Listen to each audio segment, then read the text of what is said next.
Hey, this is Dr. Chad Kish. Welcome back to PEP 406, Curriculum Design and Physical Education. This is Module 2, and this is our third class meeting, our second video lecture based on Chapter 1, which is Introduction to Standards-Based Curriculum. All right, this is part 3 of 4 of Module 2 based on Chapter 1. Getting us ready to write some curriculum, teaching us some of the background information, and really getting us started on a few activities to understand building curriculum. So what do we have today? So today's information is going to be based on the following. We'll start discussing a little bit of the traditional versus standards-based curriculum. We'll talk about selecting aligned activities. We'll talk about a variety of curricular considerations and the role of assessments. We'll review assessments a little bit. If you don't remember from your PEP 320 class, we'll go over a variety of those assessments because in this class you're going to need to understand them as we align our assessments to different activities. So we'll review those. And then we'll talk about Chapter 1 quiz Part 2, and we'll get you ready for our next in-class meeting, which is the conclusion of Module 2, Chapter 1. All right? So let's get started today. Today's information, we'll start and talk about this developing a standards-based curriculum. All right, so the first thing we need to do is define our essential skills, knowledge, and dispositions that students should demonstrate in order to meet specific standards. So when we're developing our standards-based curriculum, we start by looking at the foundation, our NASB standards, and then we're going to drill down a little bit further and look at our GLEs and GLOs, which help us build the framework of our units, our whole class structure, as well as our lessons for the day. So in the GLEs, we'll kind of really define our essential skills and what students should be able to do in each lesson. The next thing you'll do, number 2, is you're going to select your content or curriculum model. Unit 2 on this class is based on a variety of curriculum models. So your curriculum model will be determined by you, the teacher, the students, possibly the units, as well as the activities. So you'll choose a curriculum model. You might change within a lesson or change day to day, but you're going to probably choose a curriculum model that fits the activities, that allows everything to be aligned to help students meet the standards. So although you don't know much of the curriculum models now, by the end of this class you will. And number 3, you need to also determine an assessment scheme that could be various assessments and develop content assessments that align with curricular assessments. So what does that mean with an assessment scheme? First of all, we need to look at the GLEs, what students need to do, all right, at the end of the lesson or unit. We need to have some kind of culminating activity that leads to our summative assessment. And remember, your summative assessment is the one you do at the end to see if students have met all of the goals and guidelines. All right, so the formative assessments are part of the assessment scheme, and they should be regular checks within the content. Might be daily. You might do multiple formative assessments. It might be at the end of each lesson to ensure that your students learn things for the day. But remember, your assessment scheme includes formative assessments, summative assessments, some kind of culminating activity, but your assessments need to be aligned with your GLEs. All right, so that's the idea basically on developing standards-based curriculum. Those are kind of 3 steps. An important thing is planning. So when we're planning curriculum, we have to think a little bit of the traditional method and now the standards-based method that is used in education widely. In traditional curriculum, development began with identifying activities for students. What do we want our students to do? Let's go ahead and put it on a list. That'll be kind of one of your easier activities we do later as we plan some curriculum. And then we'll go ahead and figure out what order we're going to go in and then how we're going to teach it. But in standards-based curriculum, we do it a little bit different. This is what you're going to need to do as you enter the teaching field because it's what's acceptable today. The development of content and curriculum begins at looking what students are trying to accomplish. So remember last time we talked about backward design? You need to look at the end goal, then come back and look at your starting point or your baseline, and then determine how we can get to that end goal.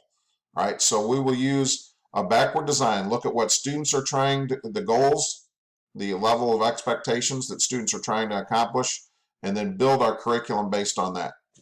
So after we look at our end goal, we find our baseline, we'll identify activities that help students move along the path to meet those goals or attain those standards or expectations. So in standards-based curriculum, remember, we're backward design, backward mapping is the best way to go about this. Let's look at our end goals, look at where students were supposed to be from the year before, and then travel ourselves backwards to where we assume the baseline might be. All right, so how do you select activities in a standards-based curriculum? All right, the standards-based curriculum calls for a careful selection of activities. You need to plan for adequate time for students to move from the baseline to the expected level of performance and possibly can master these skills to be able to do at a 90% rate. So for students to be physically active as an adult, they must learn a variety of activities that they enjoy as a student or as a child. You know, if students jump in something, they don't have a chance for success and they fail early on, it's an innate personality trait, psychological trait, that we don't do things we don't like to do that we fail at. Some people see that as a challenge and try to overcome that, but most people, they just quit the activity if they don't see some success early on.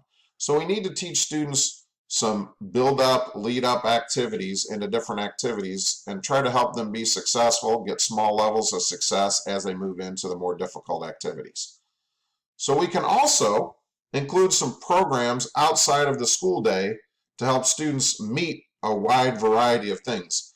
If we don't have a swimming pool at our school, we can encourage our students to go to the local YMCA and get in a swimming program or to join a swimming club. All right. We might not have a Frisbee golf course on our campus, but a local park may have one, and we may be able to use a field trip or a Saturday meet at the park activity to play Frisbee golf. We can always set up a couple of hula hoops and teach the entry levels of Frisbee golf, teach throwing of Frisbee in our gym or in our outdoor area before we go to that park. Remember, our curriculum needs to provide a variety of options, but make sure these activity options are linked to our end goals or our standards. All right? And we have to also consider time. Students need some time to master activities, so although we want to give a broad variety of activities to students, we have to limit that some so we give students enough time to strive towards mastery in the activities we choose. And then don't forget, balance your lifetime activities with sports, because although we think sports in the middle school and high school level, once students graduate from high school, there's not as many opportunities for competitive sports. Lifetime activities are more important to keep people active over the lifespan.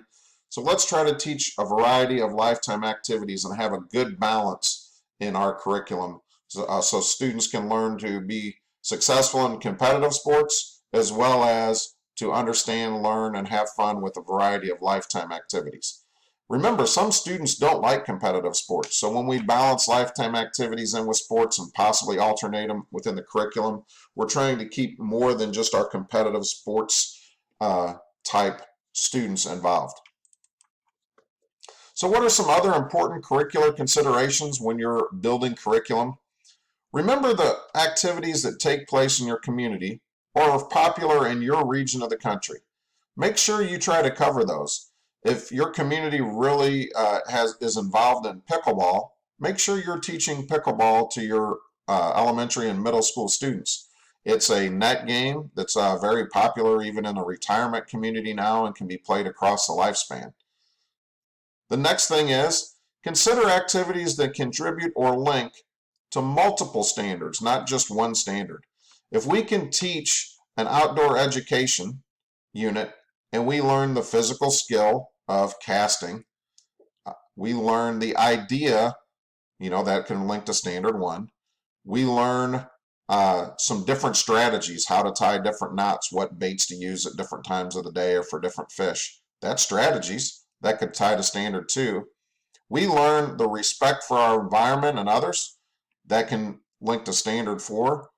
And then we understand why we enjoy being outdoors. And we could write maybe an essay on how much we enjoy the outdoors or why we like to go. That could be standard five right there. So if you can bring in a variety of standards in an activity, that's an important consideration.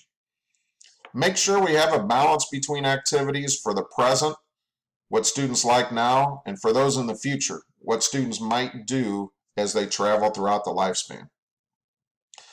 It's important to consider student preferences. If students like activities, give an extra opportunity. You might once in a while have a day where students get to choose between 3 or 4 activities.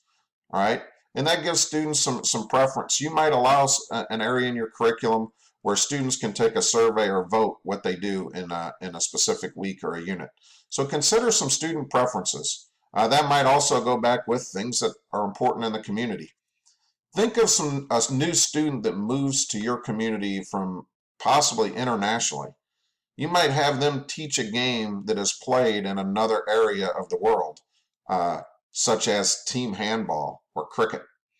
All right, and then lastly, activities should be offered through the main theme curricular model. All right, don't just use one type of curricular model. Think of a variety of ones, such as the team sports model, the fitness model, outdoor education, lifetime sports, adventure education, or cooperative activities. So think of a variety of curricular models to offer things. And that'll be unit 2 of this class. That'll be real entertaining and be eye-opening way to learn ideas on how to actually teach your classes. All right. It's also critical to remember the role of assessments in standards-based education. When standards-based education started, assessment was the key. We want people to reach a certain level, so we have to test to see if they've met that level. So assessments are very important because they provide the evidence to show that students were able to do the whole end goal, or what we say they do. So how do we assess? A lot of assessment in physical education is based on observations. So I'm going to review some different assessments later on how you can provide some evidence and a variety of assessments to allow students to show that they've met goals or expectations. Remember, assessments must be integrated regularly into instruction to gauge progress. Remember your formative assessments. One thing I've always told teachers when I was evaluating or working with them is assessment should be considered good teaching. If I'm observing you and giving you feedback and watching you do it again to see if you improved, that's really teaching or coaching, but that's also formative assessment. So if you can blend your assessment right into the activity and students don't see it as being a test, you've done a really good job of designing formative assessment strategies. The assessment must also be aligned with your activity and your standards. We should assess stuff that actually leads to the end goal, not just assess something because it's easy to do. And the role of assessment, it basically provides evidence and accountability within education. So when we show assessment data, it holds us accountable. If the assessment data says we did really well and students met expectations, then our curriculum and our activities, at least for that group, got us there. But if our scores are really low and not many students show that they met their standards, we need to go back and redesign those different learning experiences for the next group of students. So let's talk about assessments in physical education. Remember, assessments are used to document learning. Documentation may be required by your department chair, your principal, your superintendent, possibly even the state. Due to the No Child Left Behind and Every Student Succeeds Act, we have to provide documentation of learning, even in PE, even we're not considered a tested area. We still have to turn that assessment data in. One good way to turn that in, I've done in the past, is using the fitnessgram. That can help us assess students' overall fitness and show if they're in a healthy target zone. So if we want, because we need to be advocates for physical education, if we want PE to be considered an essential part of the school's curriculum and not just an activity or sports that they do, we must use assessments and design assessments that provide critical data. This may be the data that the district wants, the state needs. It might be in a national level assessment. So if fitness is a critical part, the fitnessgram is nationally accepted. So that is one that actually is a great tool. You can enter the data in there. It keeps track of it on their website. When you subscribe to fitnessgram, each student can get on and get a report card, and it'll actually show the students different ways that they can improve their specific fitness target areas, which is great.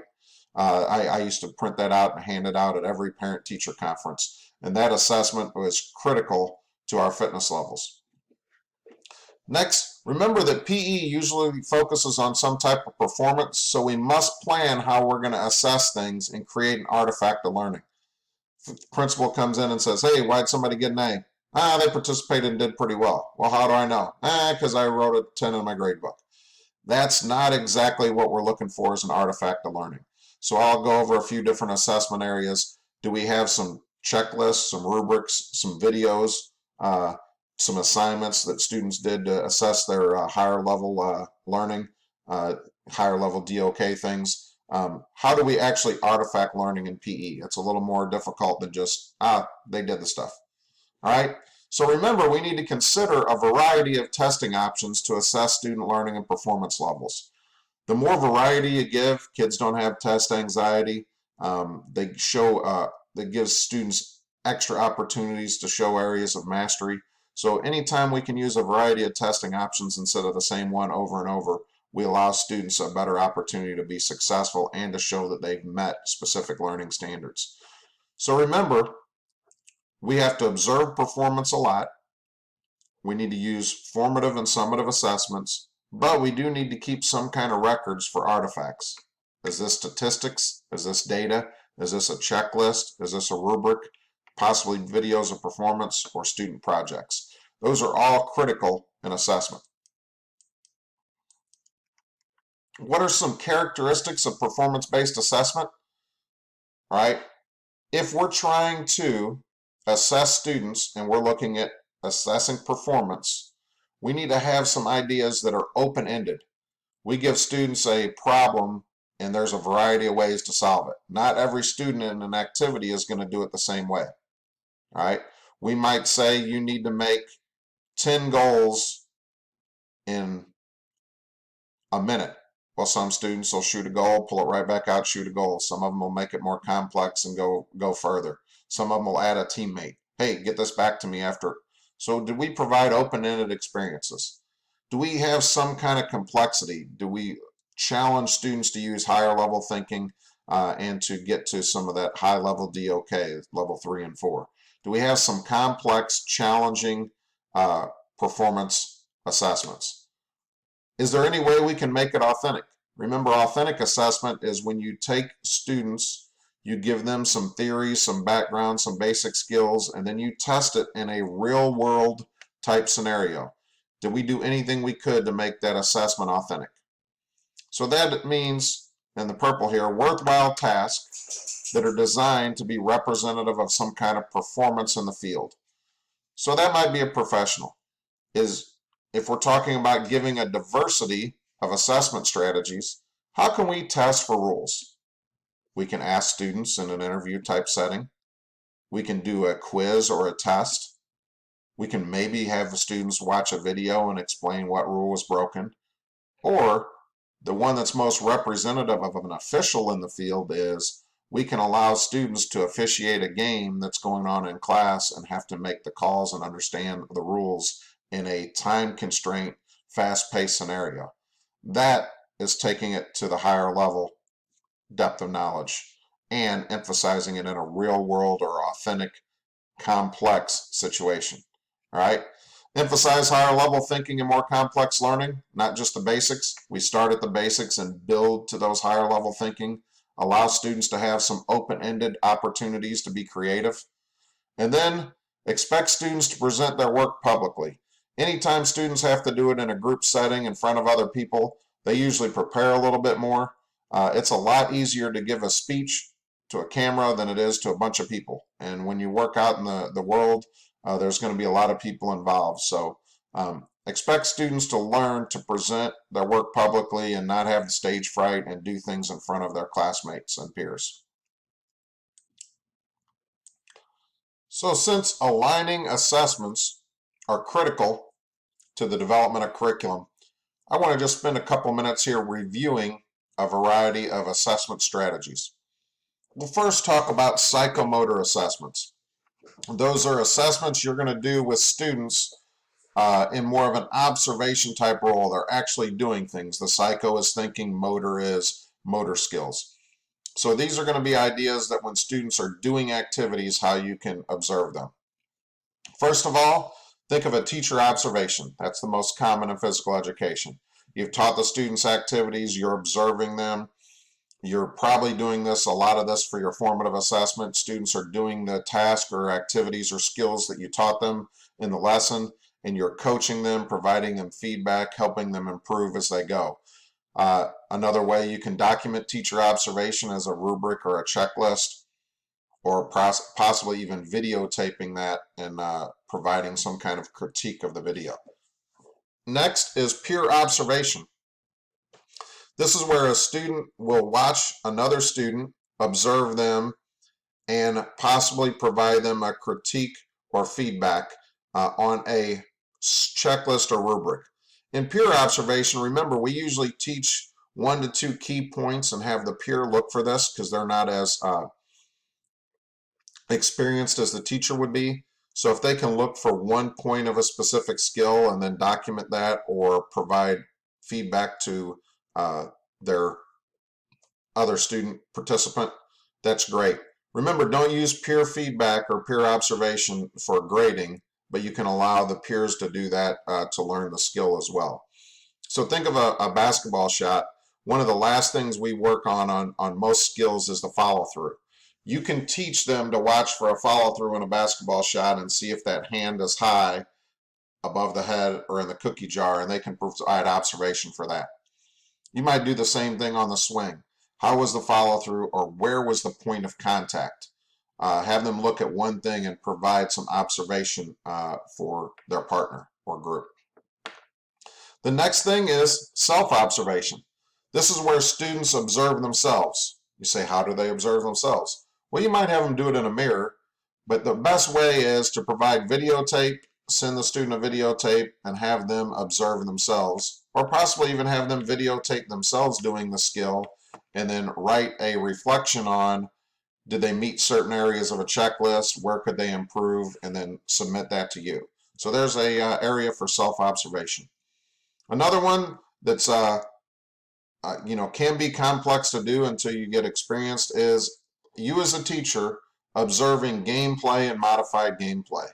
Do you have a whole class rubric where you're going through a checklist and marking through if students were able to do something on this checklist during gameplay and modified gameplay? That's a little more of an advanced assessment for the assessor, but learn how to do that as well as continue to provide your formative observation and evaluative feedback for improvement to your students while you're doing this. All right. An event task, it's a task that students have to do to solve a problem. So in the adventure education model, which is kind of cooperative games as we might call them, students focus on the process of solving a problem.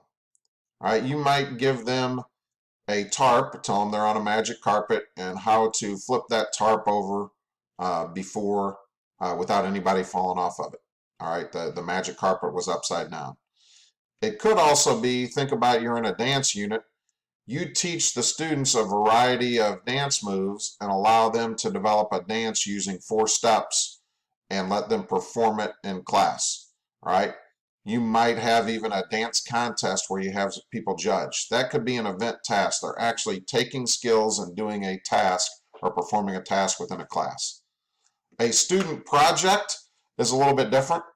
A student project is something that usually takes some time outside of class. You might teach them the skills or give them some activities inside the class, and they could go home and work on it. It might take 2, 3, 4 class periods, and then they will have to perform that, have a performance or complete and submit a project, or actually show that project off to the class. An example of this might be, we've went through a soccer unit and we've taught everybody a variety of skills in soccer. So think of all the different skills you might teach. So the student project might be, develop a camp brochure, and you're the coach putting on a soccer camp. So make a list of a lot of the things you're going to teach the kids and market your soccer camp. That could be a student project. That shows students understood all the different important skills of playing the game of soccer. A student performance could be anything that happens immediately, like a dance contest, or it could be things that students practice for and perform. You might go through a basketball unit, teach all the different skills of basketball, and then in middle school or high school at the end of the unit have different teams play each other in a tournament. All right, so that could be observing student performance. How are you going to document this? Is it teacher observation? Is it gameplay, modified gameplay? You have to figure out how you're going to assess that. And then student logs are another good way, where the student can log the different activity they do. It might be a physical activity log or a health and nutrition log that you've done in PEP 200 and 201. It could be students log things they like to do or their activity levels, or they use a fitness watch and check on the number of steps they have in a day. So that's an example of some psychomotor assessments. So those are the ones where we're going to bring in our activity, movement-based, but there's still some thinking involved. You have to think to move. All right. Next, let's discuss briefly some cognitive and affective assessments. These are things we do that aren't necessarily based on movement. This is really, we're testing knowledge level. This might really go into standard 2, possibly standard 4 and 5. But how do we test that people know and understand things in physical activity? We might have some traditional test questions, right? These might be such as selected response questions. So your traditional test questions might be fill in the blank, matching. Your selected response questions are very similar. That's usually a multiple choice or a true false, because you have something to select from. There's other test questions such as completion, which could be short answer, or essay questions where you might have to write a paragraph or two about a specific topic. All right, those three are kind of the questions you see a lot in your college level classes, some tests, some exams, some quizzes. Interviews isn't where a student goes out and interviews somebody to learn, although that's a good tactic. Interviews and cognitive and affective assessments are really more what you do as a teacher when I go around and I ask a question. I have it based within my lecture. It's a great formative assessment strategy. Sometimes you can use it at the end of the day as a summative assessment. That would be where the teacher asks selected students various questions. It's really a survey of understanding of the class. All right, I'll ask different questions of different people and just see if we have a good understanding to plan how I'm going to move forward in the lesson if it's formative, or how I'm going to possibly plan the next day if it's my summative for the day. So that's an interviewing type. You're usually checking a level of understanding. You might ask a student to show you something and then explain it as well if you're trying to bring in a little bit of the psychomotor. Journaling, that's where students kind of write how they feel about something. All right, so remember, a journal is, you can't, if you're asking about sportsmanship or why they did something the way they did or how they feel about a societal issue, it's more that they completed the activity. So that's kind of some divergent. It goes out there, students, you give them an idea and they can write and understand how they feel, and it helps them kind of, this is a good one for standard number 5. But just make sure when you're assessing that you assess they did the work, you take out your personal beliefs on that. Portfolios are a good way to bring together artifacts over time. We do those in this class, as well as your professional portfolio in PEP 410. An open response question is another one of, there's a variety of answers. You might ask, okay, you come up on the scene as an athletic trainer, and here's the situation, what do you do? And students have to describe what they do in what order. Although there might be some right and wrong to that, there's usually some flexibility. That's a good one for coaching scenarios, all right? And then role plays are where you teach students about something and you have one student take one role, another one take another. Think of them as mini plays. You give people a part. You might let one person prepare. People might not be prepared at all. One I like to do in class is you're the student and you want to get back in the game. You just got a concussion. You're the coach. You want to get your star player back in the game. You're the parent yelling from the stands. And then the student over here that we're really trying to get to learn is, you're the athletic trainer and that student didn't pass concussion protocol. How are you going to ensure that they don't get back in the game? What are the things you're going to say to these different people? So there's a variety of role plays, and role plays are a great way to tie learning to the real world type scenario. All right, so there's your review of both psychomotor assessments and the cognitive and affective assessment strategies from PEP 320. That's a 2-slide review of the whole class. We'll talk about that a little bit next time in part 4, the in-class lecture for module 1. So what do I have to do after this this lecture? All right, this video lecture leads you to some understanding for the next time, as well as prepares you for the Chapter 1 quiz Part 2. So that quiz is available now on Canvas. So use information from Chapter 1. If you haven't finished reading Chapter 1, go ahead and knock that out.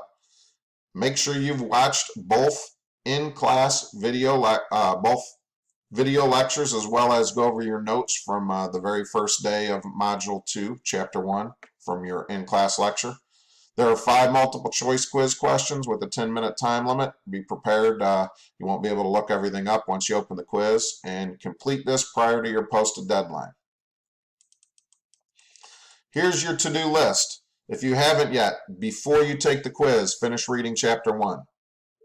Take the Chapter 1 quiz Part 2, and then, I don't want any excuses on this, print your journal activity number 2, which is on NASB standards, and your assignment linking to standards. Place this in your portfolio as part of your portfolio assignment, and bring this to class. Read over both of those as well as your feedback, because one of the first things we're going to do in class next time is have a discussion on these 2 activities and how we use the NASB standards as our foundation, and then the grade level expectations with characteristics to start building our house, putting up our walls, building the curriculum. And we are going to move into the important stuff on this review from assessments of how we'll start assessing the things that are in our linking to standards assignment. All right, so here are our activities. If you haven't yet, read Chapter 1. If you haven't yet, make sure you watch both Module 2 video lectures. Complete all your assignments and activities, and then be prepared for the discussion in class that includes printing out those 2 assignments I just discussed. So what are your assignments? All right, we've already in Module 2, we've passed the deadline. If you haven't finished this, go back and do it for partial credit, but we've already done journal activity number 2, NASB standards. The deadline's passed for Chapter 1 quiz Part 1, the linking to standards assignment. The new assignment for today is the Chapter 1 quiz Part 2. See your deadline on Canvas. And then next time, after our in-class lecture, you'll get the final assignment for Module 2, aligning assessments. And that's an assignment where we will tie number 1 and number 3 together, and you put some assessments that we learned from our review today, as well as we'll work on a little bit next time in class. So we will meet next time in the classroom. Be prepared Like I said, bring those printouts of those 2 assignments, read over them, understand them, look at your feedback, be prepared for a discussion. All right. If you have any questions, feel free to email me. And we will meet next time and wrap up our learning on Introductions to Standard-Based Curriculum Chapter 1, which will be our last day for Module 2. Have a great day. If you have any questions, like I said, email me. And I look forward to continuing our adventure in understanding curriculum design and development in physical education. It is an adventure. You like my new hat? I just got this today. I've been wearing it. I feel like I'm an adventurer. Me and Indiana Jones go way back. If you don't know who Indiana Jones is, go ahead and look that one up. So we'll see you next time. Have a great day.